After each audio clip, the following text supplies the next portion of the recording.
Voix TV, bonsoir, merci de suivre votre télévision préférée, comme j'ai l'habitude de vous le dire, qui vous apporte des informations tous azimuts. Ce soir, nous allons parler sport. Et il n'y a pas mieux pour parler sport que mon invité de ce soir, M.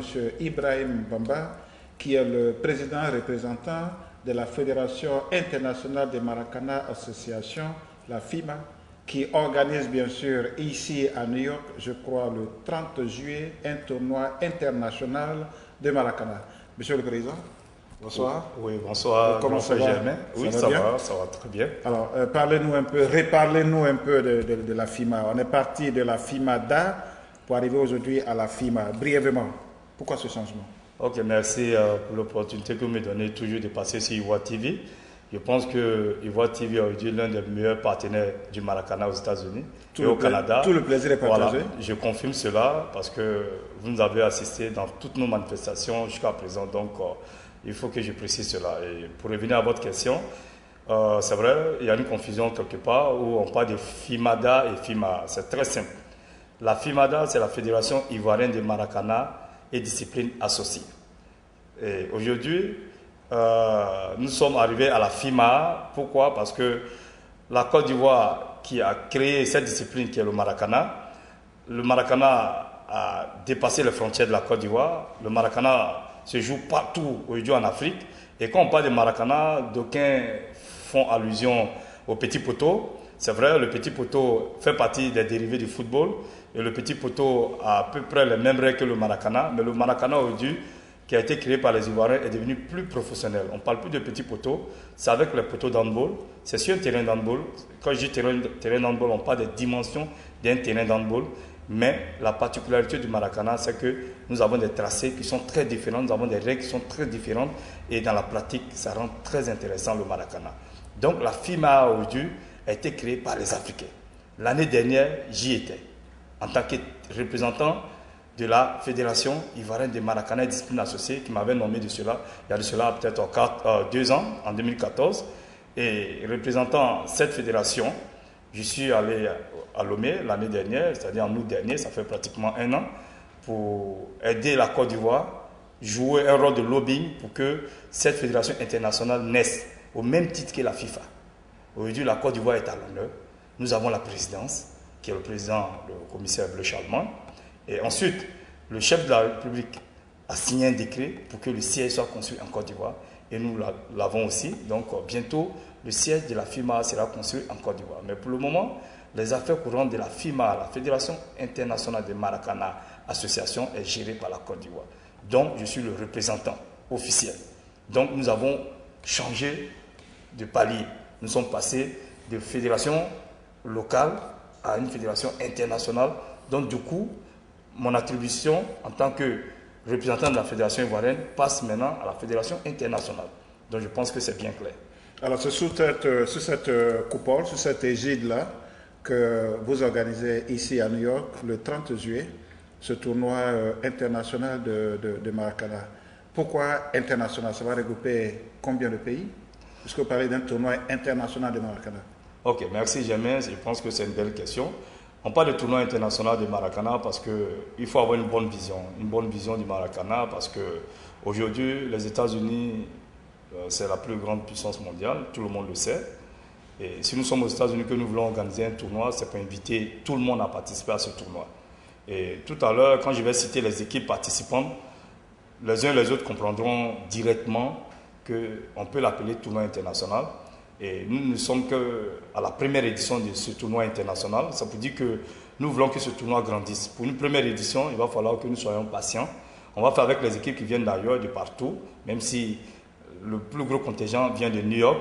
Mais dans des explications donnant la composition des différentes poules, vous constaterez qu'il y a des équipes qui viennent des États-Unis, mais hors de New York.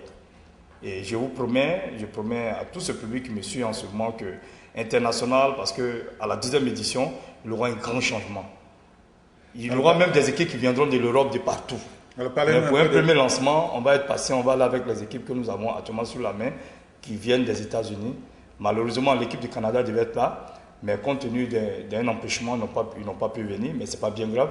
Mais le Canada fait partie de nos partenaires pour la promotion du Maracana, puisque je couvre les États-Unis et le Canada. Alors, quelle organisation pratique concrète vous avez mise en place pour réussir cet événement? L'organisation pratique que nous avons mise en place, c'est très simple. Nous avons en notre possession actuellement, où je vous parle, un terrain de Maracana que nous avons essayé de baptiser, essayer de mettre tout ce que nous pouvons mettre pour que ça respecte les dimensions réelles d'un terrain d'handball. Tout à l'heure, il y a de cela peut-être quelques minutes, nous venions de finir le tracé de 2 terrains. C'est pour dire aux équipes qui vont participer à ce tournoi que les matchs vont se jouer de manière simultanée. C'est-à-dire, vous aurez un terrain A et un terrain B, ça se jouera sur le même endroit parce que la personne qui a le terrain, c'est-à-dire c'est un Espagnol, il a le terrain toute la journée, il nous a fait la faveur de nous donner le terrain pour l'après-midi. Donc, ce qui veut dire qu'on va commencer la compétition entre midi, vous verrez ça sur l'affiche, de midi à 20h. Étant donné que nous avons 11 équipes, il est très important que nous jouons sur 2 terrains, côte à côte, pour que la compétition parte vite et qu'on finisse rapidement dans un délai précis le match de poule afin que nous puissions entamer les quarts de finale, demi-finale et finale. Nous avons peu de temps, donc il est très important que nous puissions faire ce travail-là en amont. C'est pour ça que toute l'équipe de la représentation s'est déportée sur ce terrain, qui est le terrain fétiche de tous les Ivoiriens, c'est-à-dire la 120 sur Parc Avenue. C'est le terrain-là que tous les Ivoiriens connaissent. Nous avons essayé de scinder le terrain en 2 afin qu'on puisse arriver à bon port et que ce tournoi se passe dans de bonnes conditions. Alors vous disiez tout à l'heure que vous avez 11 équipes. Définissez-nous brièvement le niveau de chaque équipe. Voilà. Ce sont des équipes des États-Unis et quel est leur niveau de compétition? Est-ce que ce sont des équipes que vous connaissez bien? Ok, c'est simple. Voilà, nous avons agi en professionnel. Vous savez, le football est aujourd'hui tellement moderne. On parle de Maracana. Le Maracana fait partie des dérivés du football. On a tenu compte d'un certain paramètre pour pouvoir faire la répartition des équipes. Vous verrez dans le tirage au sort de la Coupe du Monde, de la Coupe d'Afrique, des grandes compétitions internationales, on passe par un schéma de chapeau. C'est-à-dire on regroupe les équipes par chapeau, selon un certain nombre de critères. Chez nous, c'est simple. Il y a les équipes du chapeau 1, baptisées les équipes les plus anciennes. Nous avons la mission, qui fait partie des équipes les plus anciennes, parce qu'il y a longtemps, nous organisons le tournoi pour les ressortissants de Makori. Donc, cette équipe-là a participé à pas mal de compétitions. Nous connaissons bien cette équipe. Donc, cette équipe fait partie des équipes les plus anciennes. Je parle de la mission, je parle de l'équipe de l'Afrique Entente, la Queens, et l'équipe de ARA, qui est l'équipe de l'association des ressortissants de la Namibie. Voici les équipes les plus anciennes. Dans le chapeau 2, vous verrez les équipes qui viennent d'ailleurs. C'est très important, les équipes qui viennent d'ailleurs. Nous avons Connecticut, nous avons Albany et Philadelphie. Albany, c'est l'équipe de la jeunesse ivoirienne d'Albany. Une belle équipe qui a participé au dernier tournoi de Makori. Il y a l'équipe de Connecticut aussi, qui est une très belle équipe, qui n'est pas loin de New York, fait partie de ces équipes qui viennent de loin. Et Philadelphie, qui est une très belle équipe, qui avait remporté dans cela 3 ans le tournoi des ressortissants de Makori. Donc cette équipe-là revient cette année pour participer au tournoi international. Et ensuite, nous avons des équipes locales. Quand on parle des équipes locales, c'est nos équipes à nous, avec lesquelles nous entraînons chaque samedi. Donc il y a des leaders d'équipes qui ont préféré participer à ce tournoi en créant leurs équipes. Nous avons l'équipe de Ben Badi Team, nous avons Salia Team et Adama Team. Voilà, c'est des noms de personnes qui sont à la tête de ces équipes, qui sont nos équipes locales. Et ensuite, dans le chapeau 4, M. Germain, rapidement, vous avez l'équipe du Mali, la grande équipe du Mali. C'est l'une des meilleures équipes au niveau de New York qui va participer à ce tournoi. Et l'équipe du Mali, pour tous ceux qui suivent un peu le football au niveau de la diaspora, le Mali est une équipe très redoutable qui vient à ce tournoi. Et ensuite, nous avons l'équipe de Gaussou, qui est un de nos jeunes frères, qui est venu au Maracana avec nous, qui a pris goût et qui a décidé de mettre son équipe et faire venir ses amis étudiants pour pouvoir participer à ce tournoi. Donc nous avons 11 équipes et la répartition est très simple. Rapidement, dans le groupe A, nous avons Ben Badi Team, qui est tête de poule. Nous avons l'équipe de ARA, l'association des ressortissants de la Namibie. Nous avons Albany, c'est-à-dire la jeunesse ivoirienne d'Albany, et l'équipe du Mali. Voilà une très belle poule. La répartition a été faite de telle sorte qu'il y a un équilibre dans toutes les poules.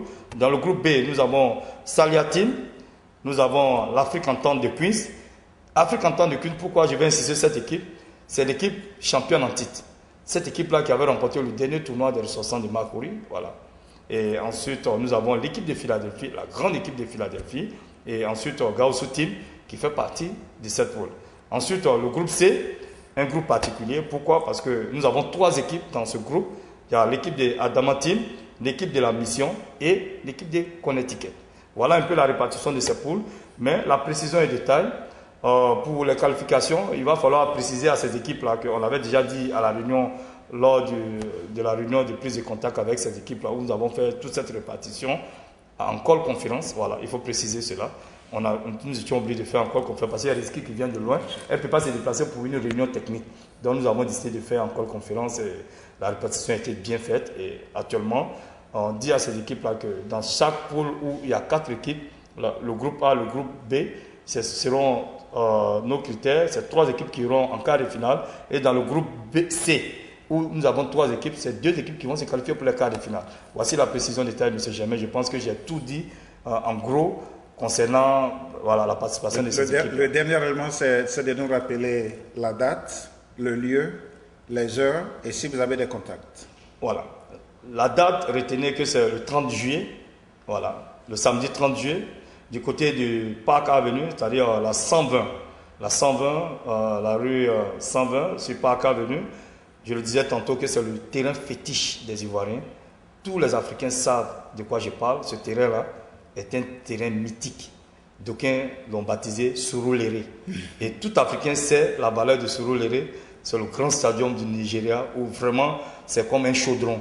Donc je pense que la chaleur sera du côté de Surulere, de New York. Maintenant, les contacts, je pense que les contacts sont sur nos affiches. Je peux donner rapidement moi-même mon contact personnel. Voilà. Vous avez le 917, le 349 54 51. Vous avez le 917, le 299 48 18 et le 917 861 66 87. On va reprendre ces contacts, mais allez doucement. Voilà, je disais que nous avons sur le flyer, sur la fiche, 8 contacts. On ne peut pas lire tous ces 8 contacts. Les 3 que vous venez de donner. Je vais donner les 3 premiers. Allez doucement. Rapidement, nous avons le 917, 349, 54, 51. Ensuite, un deuxième numéro, nous avons le 917, 299, 48, 18, 917, 861, 66, 87. Mais excusez-moi, la précision est détail. On donne ces numéros-là, ce n'est pas pour permettre à des équipes encore pour s'inscrire parce que nous jouons à guichet fermé. Voilà, il n'y aura plus de participation d'équipe. Mais les équipes peuvent nous contacter pour les années futures parce que je sais de quoi je vous parle. Nous avons pu enregistrer 11 équipes. C'était une sélection très rigoureuse. On avait au départ 16 équipes, mais on n'a que retenu que 11 équipes pour que ça puisse nous permettre de pouvoir terminer dans le temps qui nous est donné. Voilà. Alors voilà, chers amis d'Ivoire TV, comme vous l'avez constaté, on parlait bien sûr de sport.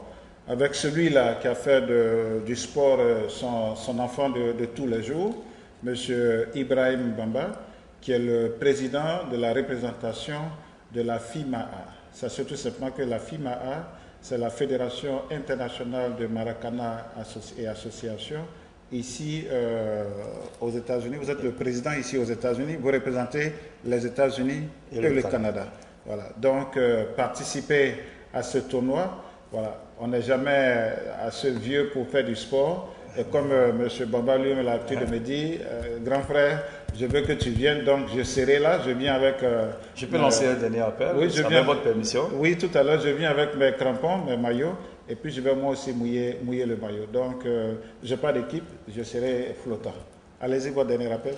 Voilà, le dernier mot pour dire à toute la diaspora que nous travaillons pour l'Afrique. C'est l'Afrique qui est à l'honneur. Vous savez, le Maracana a été créé en Afrique. La Fédération internationale a son siège en Afrique.